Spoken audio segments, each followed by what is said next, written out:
If you want to ask any question, you are most welcome.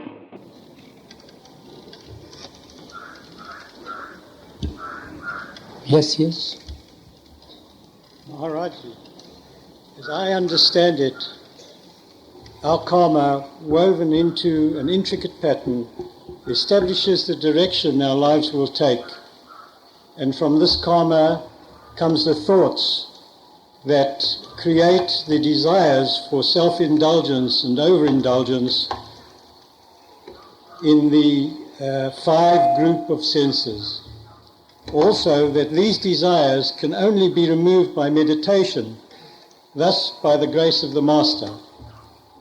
Considering how little choice, if any, the individual may have, I'm trying to understand how active one can be or must be to influence one's way on the path. So my question is this: does the Master take one by the hand and lead us on the path, or does the Master hold the light, help us if we stumble, but we must walk the path ourselves? What is the difference between them? Whether he holds your hand and you walk along him, or he is pulling you on the path, what is the difference between them? Well, the difference is one that we are able to use some choice or some force in doing it, whereas the other way we are just led along the way by the Master himself. Brother, I don't think there's any difference at all. Some people learn to walk straight. Some children, as you know, they learn to walk soon, walk soon. Other takes a little longer time to walk, and they need to hold the finger of the mother or the father. Ultimately, they all learn to walk. But everybody has to learn to walk. And no one always like to be held or like to be pulled for walking. Ultimately, they have to stand on their own legs.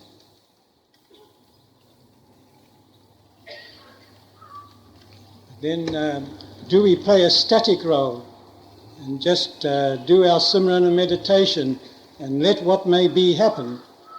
Or do we try and actively engage ourselves in trying to change the course of things which we know we're doing wrong? We can never change the course of things at all. What do you mean by changing the course of events of life? That you can't change. Destiny you have to go through. But in meditation, we need all sorts of help. In meditation, we need lot of help. Sometimes we have lot of doubts which have to be dissolved. Sometimes we need lot of encouragement for sitting in meditation. Sometimes we need certain type of atmosphere, environments in which we can make our meditation, we can build our meditation. That type of help we always require. Sometimes we again are pushed on the path so that we continue walking on the path. We must see that we don't go astray. Ultimately, we have to learn to walk ourselves. Not sometimes we have to be dragged to learn to walk. That he knows best. But ultimately, we have to learn to walk ourselves. Thank you.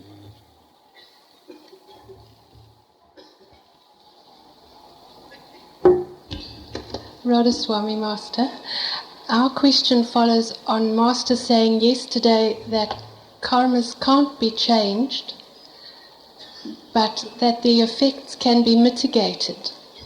And I understood that maybe if one could develop the correct attitude, one could go through a karma smilingly, whereas someone else might go through the same karma weeping and wailing. Same thing, that is a changing of attitude. Yes. But then a friend of mine understood Master to say that there are certain karmas that can only be paid through mental and emotional pain and suffering, would this mean then that one cannot control one's attitude and thereby mitigate the karma? Sister, you can't analyze these things at all. We have to go through our karmas. How Master makes us go through those karma, that is his job. You can't analyze these things at all. But the basic principle is we must go through our destiny. You cannot avoid going through those events of life. How much you get the help to go through those incidents, how much you get strength to go through those incidents, how much you rise above the effects of those incidents, that varies with individuals. The attitude of individuals, that varies. But you can't analyze these things at all. Thank you, Master. May I ask another question, please? Yes, please. I read in Radha Swami Greetings that a non-satsangi psychiatrist asked Master about schizophrenia. About? Schizophrenia, a mental illness, schizophrenia. Mental illness, then? He asked whether the hallucinations, the auditory and visual hallucinations which the schizophrenic experiences might be similar to the inner experiences of the mystic or the spiritual disciple. And I understood Master to reply, yes, but that the disciple... Sister, these medical terms I don't understand at all. A man who's not normal, he is mental ill. He doesn't know what is right or what is wrong. He can always misinterpret things. And he doesn't know what he's going through inside at all. He has lost his balance of mind. Yes. I wanted actually to bring this through to a final question, because I had understood Master to say that the disciple does not allow himself to become distracted and led away by his inner visions and things that he sees. He remains one-pointed on his mission. But I was wondering... You see, in meditation, we have to be physically alert, physically healthy. I was wondering what would be the case of a satsangi disciple who becomes a schizophrenic. Who has become? Who becomes mentally ill as a schizophrenic. What would be happening to him? It depends upon an individual. You can't generalize it. Right. Right, thank you very much, Master. Master? Yes. Yes, I'd like to ask a question about raising children. How do you teach young children to pray? How do you... Teach young children to pray. That is for the parents to see, how they want to teach them to pray. Generally, sister, children are influenced by the parents, by the atmosphere at home. You don't have to teach them, they automatically learn what is going on within our houses. So then it's so important. You have to create certain atmosphere of prayer in the house, meditation in the house. Automatically they are influenced by these things. And we should take them to satsang with us. What will they understand in the satsang? Except that they will create disturbances. Or you deprive them of their play. Thank you, Master. Yes.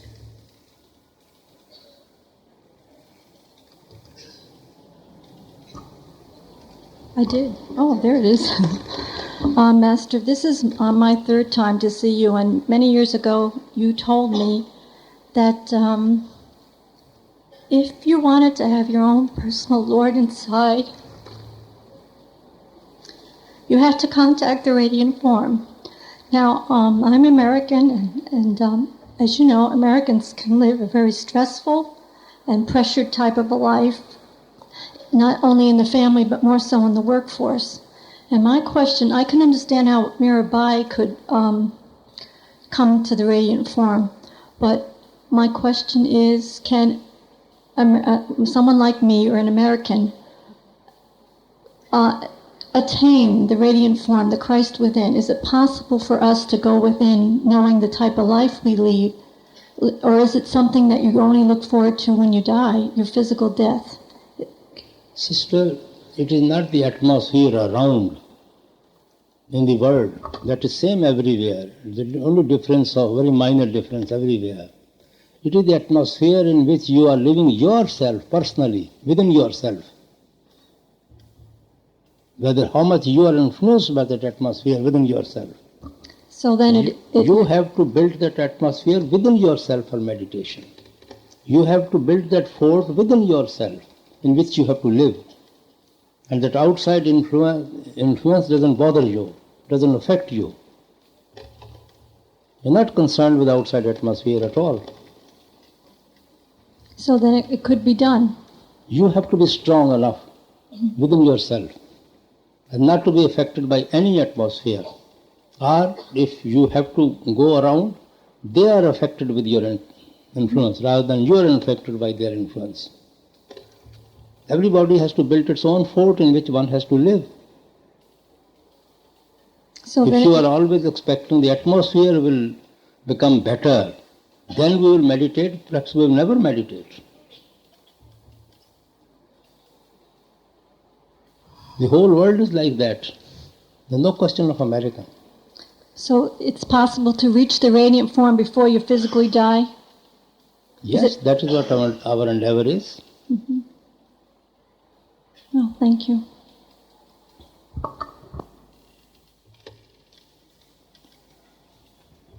Master? Master, when we perform actions that create karma, to what degree is our attitude or our motive responsible, and to what degree is the actual action responsible for that karma? Just repeat your question again. When we perform actions that create karma, to what degree is our motive responsible, and to what degree is Brother, the action? every action is a karma itself. Karma means action. But the motive or the thought behind it. Every action you take, every action you commit, that itself is a karma. So there is no distinction. The action is whatever came before it to create that action is all part of the same thing. Is that right? Action means karma. Nobody can live in this world without creating karma. At every step we are acting and reacting, acting and reacting. That's all karma. I understand that to perform karmaless actions we must act as an agent of the Master. Well, I understand from what I've read that to perform actions without karma in our life, we have to perform them in the name of the Master or as an agent of the It means Master. to say performing karma without action? No, that we perform these actions in the name of the Master. How do you know it is the name of the Master?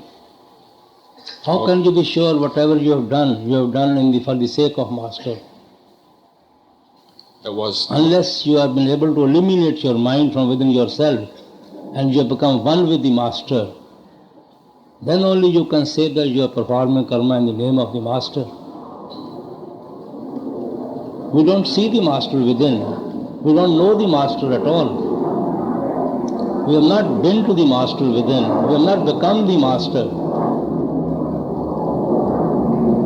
If we go beyond the realm of mind and Maya and merge back into that Shabad or the Master, then you can say, my all karmas are controlled by my Master. Our Master does it, I don't do anything at all. But now it is you who are doing, your mind is doing it. It is just a justification of not taking the responsibility of what you want to do, what you are doing. You are throwing it on the shoulder of another. It is the mind which is doing karmas. Question of doing in the name of Master only comes when we come into the Master, and Master comes into us, and we become one with each other. and we lose our identity and merge our identity with the Master, and we become one with the Master, then only that question comes that all what we do is Master is doing. Now we are doing, our mind is doing. And we shirk the responsibility of those karmas, so we say we do in the name of the Master. Just a justification for our weaknesses. Thank you, Master.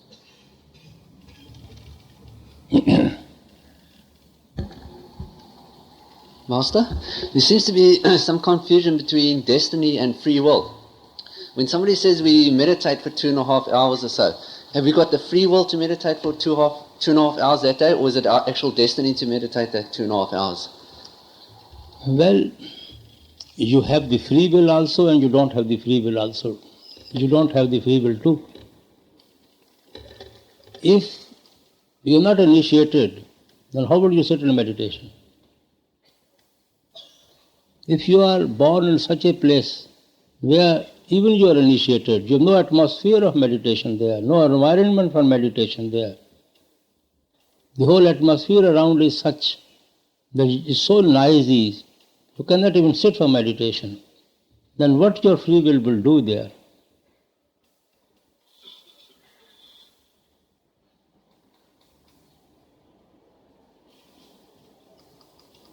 There's no question of free will. You see, on the higher scale, nothing is free will.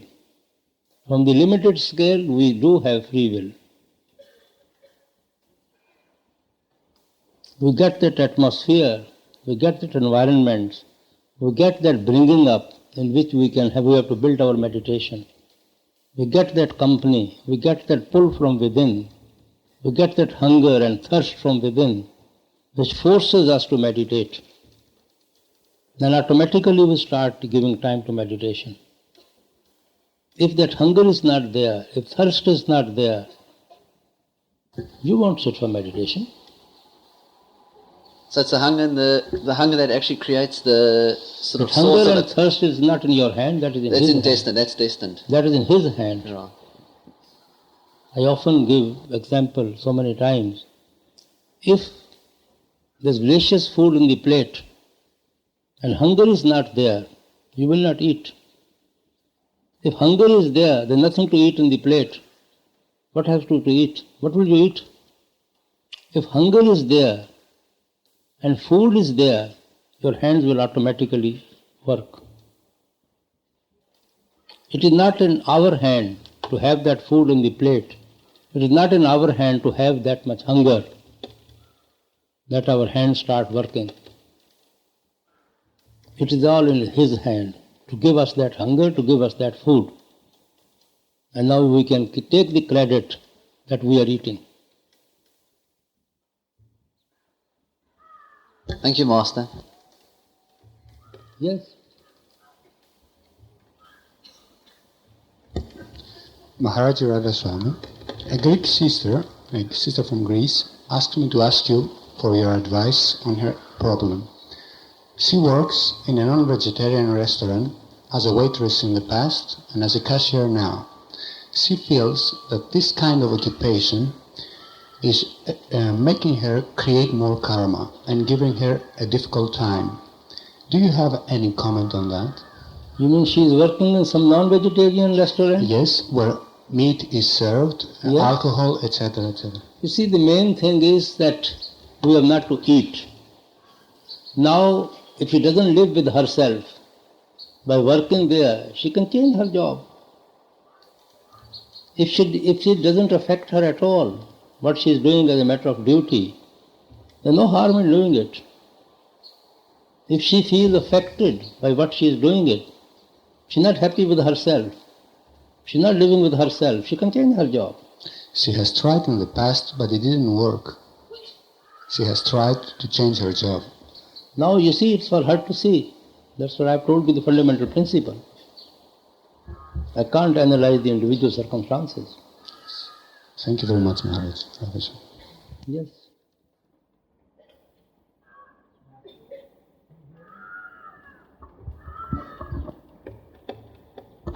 Hello. This is concerning marriage. I'm a divorced satsangi, and it seemed when my wife and I divorced, it was so easy to say, well, it's our karma. And right now I'm engaged to be married, and I get the feeling that I need to attach something to this marriage. Maybe along the lines is my attachment to the Creator in order to weather the difficult times and make this marriage be a lifetime union. And I know that a good marriage helps you in your realization of God and in your meditation. So what I'm asking is, isn't there an attachment that you must make to the marriage, not so much to the husband or wife, but to the marriage, similar to our attachment to Sant Mat, in order to maintain it for a lifetime and not have it, like in my case, end and be divorced? Well, I don't know, brother, what makes people divorce each other. I don't believe that marriages stand on attachments. This fatuation never lasts for very long. A man for a woman and a woman for a man. This fades out very soon. Then we start looking right and left for another one. And the same happens there. So we shift from partner to partner. It leads us nowhere. In marriage, besides our likings, we have to also share the responsibility, obligations, which we take on each other's shoulders to live through our life. That fatuation may not stay forever, but those obligations, those responsibilities, which we have taken in view of the God, in His presence, so-called, that has to stay with you forever in your life. We have to live through our life to discharge those responsibilities and those obligations. Then we have responsibility for our children also, whom we have brought to this world. We can't throw them on the road and run to another woman or another man. We are running after attachments, and these attachments don't last forever. That is why there are so many divorces. Hardly a year or two, that fatuation is there, it fades out, then it runs to right, runs to the left, and then again ends in divorce. And we forget there are some other obligations also attached to marriage. To live together, to be sport to each other, and responsibility of the children, obligation to the children.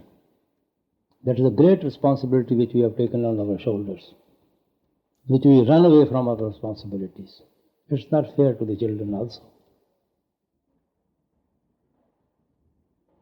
Thank you, Master. I'm not conscious of this attachment which you're talking about. No, you've answered my question. I feel now, from listening to you, it's up to me to have my responsibility to God and responsibility to my wife and children. It's mutual. It's not a question of yours. And not be married until... You have to take mutual responsibility for each other. And think 10 times before you share that responsibility. And it's the obligations. Thank you very much. No marriage runs smooth. There are storms in every marriage. But we have to pull through those storms. Pull through those ups and downs. And then again walk on that path of marriage. If we can't tolerate each other and it takes no time to break it, then there will be no end to this. Our books are full of divorces.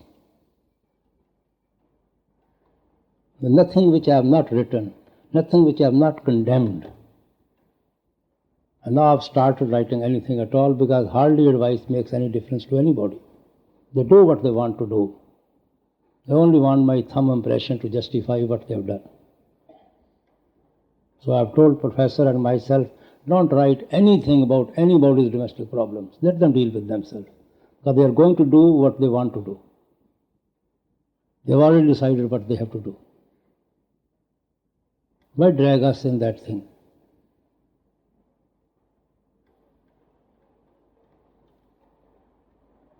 Thank you very much, Master. Yes. Master, you're talking about the food and the hunger. What if there's a delicious meal on the plate, and we're very grateful to you for having prepared such a meal, and yet we have no appetite?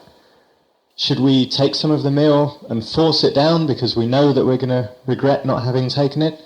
Or should we just relax and wait for you to provide the appetite? Well, force it if you think it's a forcing, but actually it's not a forcing. The feeling that you have within yourself that you should force that food within yourself, actually that's the hunger. Thank you. Maharaji, Radhaswami. Often we talk about self-realization and God-realization. And my question is regarding self-realization. I'm wondering if part of that is trying to face your faults, face the things that are wrong with you, and correct them and try and rise above them. And what beyond that is self-realization? Is that just a part, or how do we really attain self-realization before God-realization? Sister, this is a very, I don't know what you are trying to say. That's what we talk every day. Self-realization is essential before God-realization. What is self-realization? Going beyond the realm of mind and maya, trying to bring the mind to its own destination, and for the soul to get released from the clutches of the mind, separating the soul from the mind. That is self-realization. That is knowing ourselves. The whole purpose of meditation is that. Our mind is fond of worldly pleasures, worldly pursuit, sensual pleasures. Unless the mind gets something better pleasure than the worldly pleasure, it refuses to leave the worldly pleasures. So we withdraw our consciousness to the eye center and be in touch with the Shabad within. So when we taste that nectar within, as Christ said, the living water, which will give you everlasting life, when we taste the nectar within, with the help of that Shabad and Naam, we come back to Tirkuti, second stage. When the mind comes to its own source, soul automatically gets released from the clutches of the mind. Then soul and the mind are separated. That is self-realization. That is knowing ourselves. Okay, thank you very much, Master. Yes.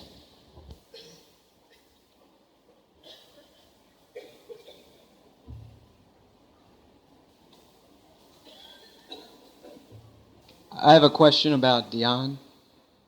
Yesterday was my first time to see the Master, and when I meditated this morning, I was trying to visualize the form of the Master, and my concentration wasn't very good. It seemed like it wasn't very good. And when I reverted to just trying to see the darkness, then I felt like my concentration was a little bit better. So my question is, should I struggle to visualize Master's form as I do Simran, or should I just look at the darkness? Brother, the object of Dhyan is just to hold our attention at the eye center. If you can easily visualize on the form, nothing like it. Otherwise, you keep your attention in the darkness and do your Simran. Or you think that your Master is sitting here at the eye center and you are doing Simran in his presence there. Even that will help you to keep your attention there. The idea is just to concentrate at that point or keep our attention at that point. In any way, you have to hold your attention there, whatever it suits you. When the light appears, then it automatically catches your attention. And then you can gaze at the light and do your Simran. Thank you. Light will hold your attention there then. Yes, please. Radhaswami Maharaji, a brother from Greece would like to ask you if time and effort make someone more receptive to your grace.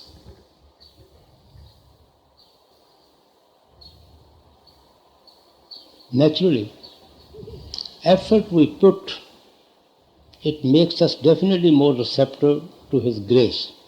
And due to the grace, we give more time to meditation. And that meditation makes us more and more receptive to His grace. They go along with each other. Thank you, Maharaj.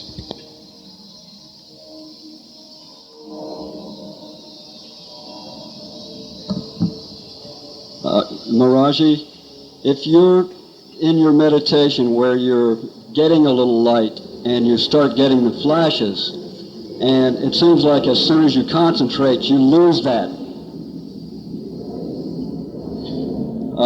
If you're concentrating and you start getting some light, and then you lose that, is that because you're too excited, or you're chasing it? Well, brother, there can be many reasons for that. Your mind has spread out. You have involved yourself in worldly thinking, worldly problems. Concentration is not there anymore. So you don't see that flashes. Light is always there. It is our mind which goes and comes down. When it is there, it sees the light. When it comes down, it sees the darkness. So we think the light comes and goes. Actually, it is the mind which goes and comes. So when we see the flashes of light and then they don't appear at all, it means our concentration is not now better. Our mind has spread again. So that means we should give more time to Simran then, to improve our concentration. Thank you, Master.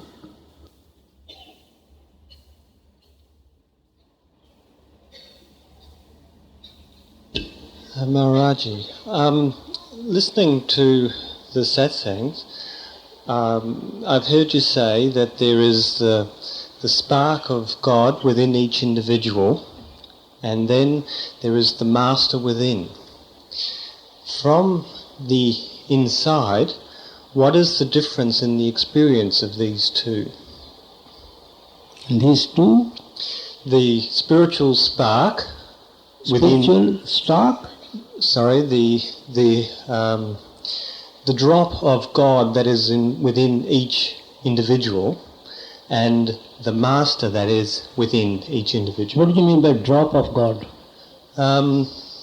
Well, I understand that each individual has a little piece of God within each of us. That is soul. That is our soul. Okay, soul. So there is soul within each, and then there is the Master within each. Yes. And when we go inside, how do we differentiate between the two? You see the sun and the rays. What is the difference between the rays and the sun? Rays and the sun. Soul is just a rays. And sun is the Lord or the Master. Okay, thank you. Yes. Master, a few minutes ago you were speaking of divorce and parents' responsibilities to their children. And my question to you is, you said that a parent has a very strong responsibility to the children for, having brought them into the world. And my question is, if it's that parent's karma to leave the children, and if there are no outside influences like they are forced to by war or something like that, if it's just their karma to leave the children, then what can you say of that responsibility? Well, brother, I am no authority on the marriage at all. I am not worried what is in individual's karma. I am just generalizing the marriages and the divorces. I am not talking about any individual's karmas or individual's destinies. And mostly it is our justification what we want to do. Sorry, can you say that? We shift from partner to partner and start justifying our destiny, our karmas, and refuse to accept that this is our mental weakness, our weakness of the mind. How do you know that you are not sowing new seeds rather than you are going through a destiny? Who is the judge? How do you know whether you have sown a new seed or whether you have gone through your destiny? Have you any idea to know it? No. Then? How can you say it was in the destiny? So we should do thinking it that I am going to stick to my partner. That is my obligation. That is my responsibilities. But has to happen will automatically happen. But we have not to justify these things. Thank you.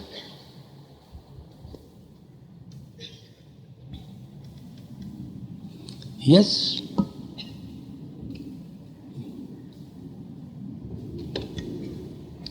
Maharaji, some people feel that if we don't give our 2.5 hours to meditation, that we are breaking the vows the same as if we took a drink, for instance. No, that's the wrong concept. That is our ideal.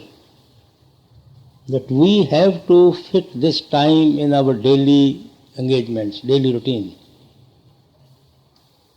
There's no question of breaking the vows. Our main thing is attitude towards meditation. Sometimes it can be less, sometimes it can be more. Sometimes our engagements of life are such we cannot sit even. The main thing is that this should become part and parcel of our daily routine. That is the main thing. I see. Okay, so it's not the same then at all. It is not the same as the other three principles on which we have to build our meditation. Okay, I see. Thank you.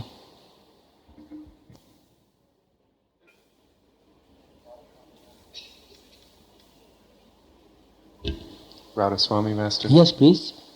Master, the walking on our own feet, is that the self-realization? Walking on our own feet? You said we must learn to walk on our own feet. Then? Is that the self-realization? Self-realization is going beyond the realm of mind and maya. Whether you go on your feet or whether you have to live on somebody's shoulder, that is a different question. But question is to go beyond the realm of mind and maya. And the recognizing that the Master is doing the walking, is that the God realization? There is no question of recognizing. Automatically you will go and merge back into the Father. You don't exist then at all. Who's to recognize? When you are not there.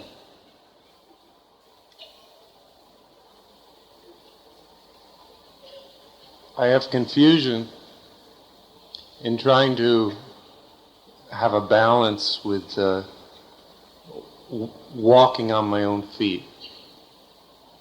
I found that I only stumble. When I keep my mind in that the Master is doing the walking, I seem to move forward consciously. You see, walking in the feet of the Master is whatever teaching the Master has given us, we have to follow it. We have to adhere to those teachings. And we have to live that way of life. And we have to attend to our meditation. That is walking on the feet of the Master. Changing our way of life, pattern of our life, and tending to meditation, as explained to us by our Master. Don't take it literally. To follow the teaching, to live the teaching, to make it part and parcel of our life.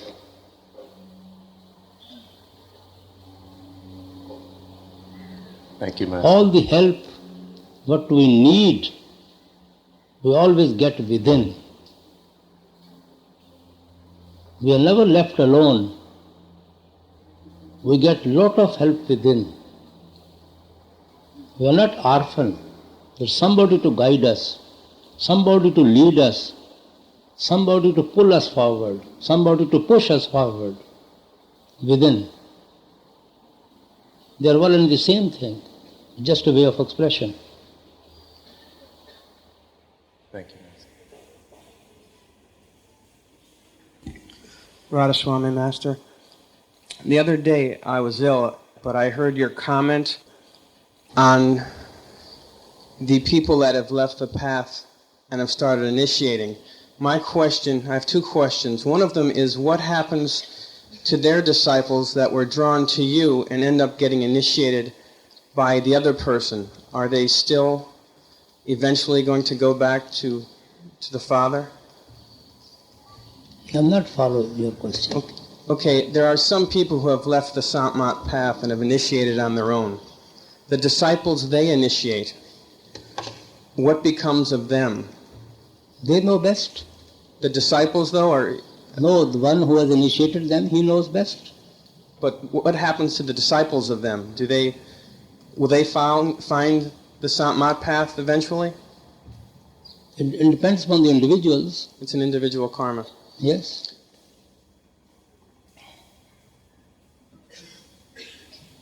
Maharaji, I know that lending and borrowing are equally bad. But what should you do when someone gives you a donation, a gift of perhaps $5,000 and if you say to him, "I cannot pay you back," his answer was, "Ce n'est pas un problème. It's no problem," he said in French. And well, you never asked me when you gave the money. What are you saying? You never asked me anything when you loaned the money. When I borrowed the money? When you gave the money, when you loaned the money, you never asked me. Now why do you ask me when he has refused to pay you back? No. I was given a gift of much money. Then? And I was traveling, and now I'm here in India again. In the second time already. If you have is it a big... If you have taken a loan, you must return the loan. Yes, but I said, "I cannot pay you back soon." He said, "No problem," because he's a millionaire. It is? He's a millionaire. For him, this is only $100. I'm not following the question. Oh. It is between you and him. How do I come in? Yes, but is it a great burden for my karmas? Naturally, if he has loaned the money to you, yes. Your conscience will not be at ease unless you return it. No. He is not a sasangi. Whosoever he may be, it is immaterial. No. Money is material. No, I mean, perhaps he owes me that money from a... In previous birth? Yes. Then everyone says to me... Then why don't you give to somebody and think that you are owning him on some previous birth? Yes. I will also do it when I become richer. Then you should give him back and think that it was given in the previous birth. Why somebody else? Why not him? These are all justifications of not returning the money. I don't understand that. I don't know how we can live with our conscience if we are taking money from someone and we are justifying not to return it. Yes, I understand. But if I say to him, I want to pay you back, then pay in this life. Yes, pay then it back. I can take it. Yeah. I can take it anyway. If I promise to him to pay it back. Then pay it.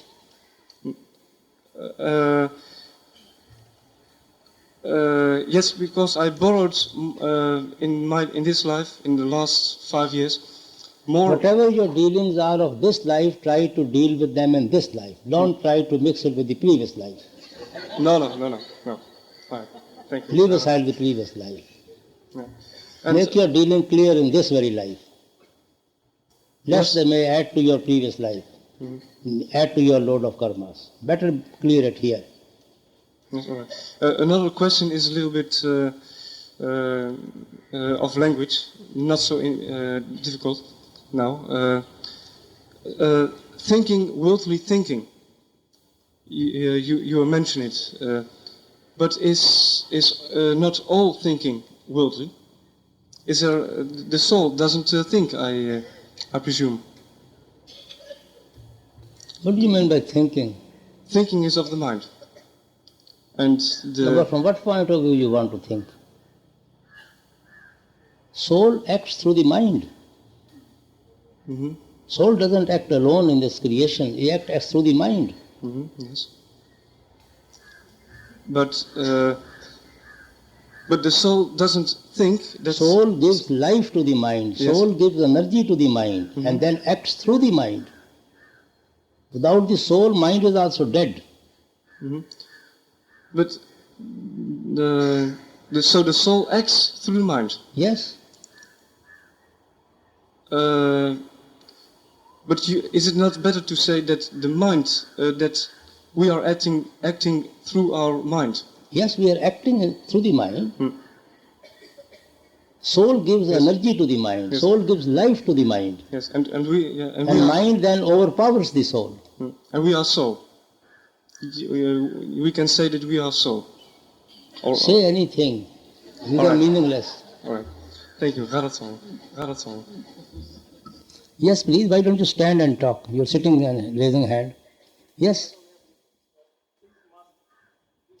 Come to some mic, please. Go to some mic.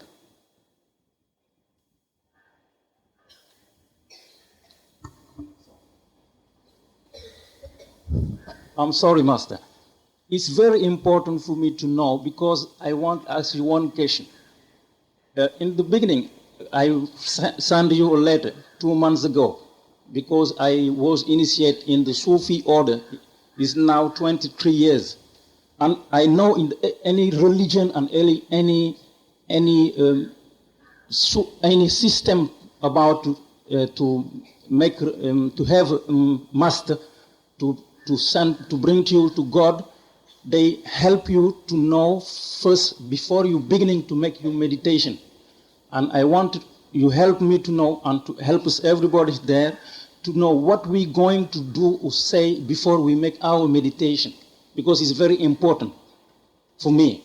What we should say before sitting in meditation?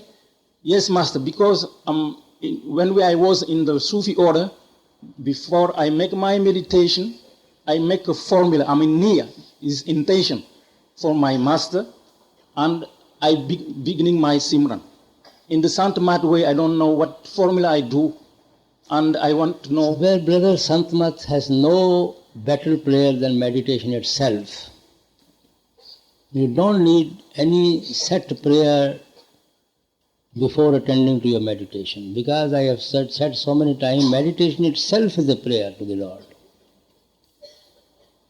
And if you are in the habit of saying something, you can pray to the Father for grace and help in meditation. But the main thing is meditation itself. That itself is knocking at the door for mercy and grace to give us admission within.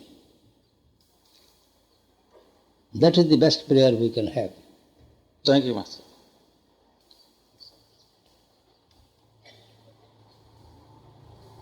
Yes, please.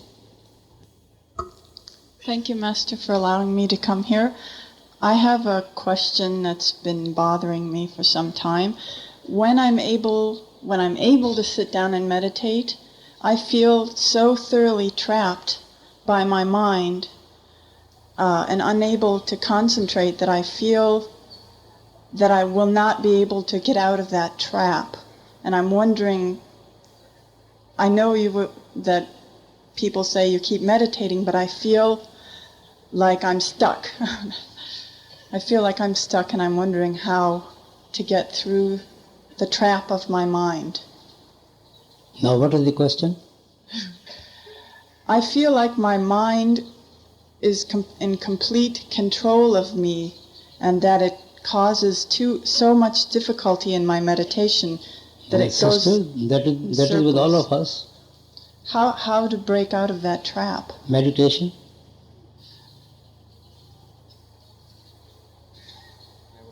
We are all struggling souls. We have all to fight with the mind. Meditation is the only way to fight with the mind.